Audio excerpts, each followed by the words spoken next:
We begin with breaking developments in the saga of a once popular Houston restaurant. Good afternoon, I'm Lisa Hernandez. Adam Andy Sirota, KPRC2 was the first this afternoon to report indictments against the former owner of the Turkey Leg Hut.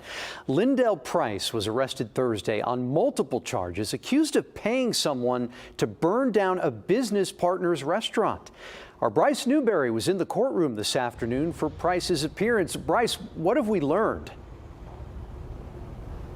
Yeah, Andy and Lisa, we know that fire happened nearly 5 years ago at bar 5015 in the Museum District. And today, Lynn Price, who is the former owner of the Turkey Leg Hut, the co-owner, he has been accused of orchestrating and paying others to start that fire. He was arrested yesterday, a source tells me, during a traffic stop after he left his girlfriend's house in the Katy area. And when they took him into custody, that source says that he was in tears. Take a look at this video we have from that fire that happened back in June of 2020. People nearby say that they felt an explosion when that happened, and surveillance video captured masked men pouring fluids around the bar before it went up in flames. Buildings and homes near that scene also had damage, and according to the federal indictment just unsealed, Lynn Price conspired and paid others to burn the place down. Armani Williams and John Lee Price, who is not related to Lynn, allegedly bought gasoline, gas cans, and face coverings at a truck stop,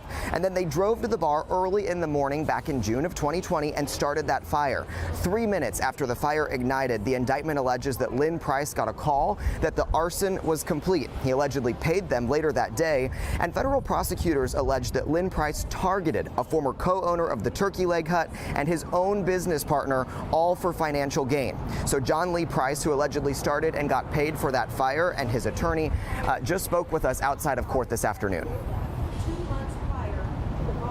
This is a classic example of being very mindful of the company that you keep. Sometimes the company that you keep can get you in trouble. We look forward to looking into the charges, investigating the charges, and ensuring that Mr. John Lee Price's rights are protected. So John Lee Price and Armani Williams have been released on bond this afternoon, but Lynn Price is being held in federal custody. We did see him in the courtroom today. He was handcuffed and shackled. His mother was also in the courtroom. She didn't want to say anything to the cameras as she left later on, but he will be back in federal court next week for a detention hearing that'll determine what happens going forward. He does face up to 25 years in federal prison, and prosecutors say that additional unnamed people have also been charged in this arson, this conspiracy. However, they have not yet been arrested, so they have not yet been identified. We are live downtown this afternoon. I'm Bryce Newberry, KPRC 2 News. Piecing it all together for us this afternoon, Bryce. Thank you. We do have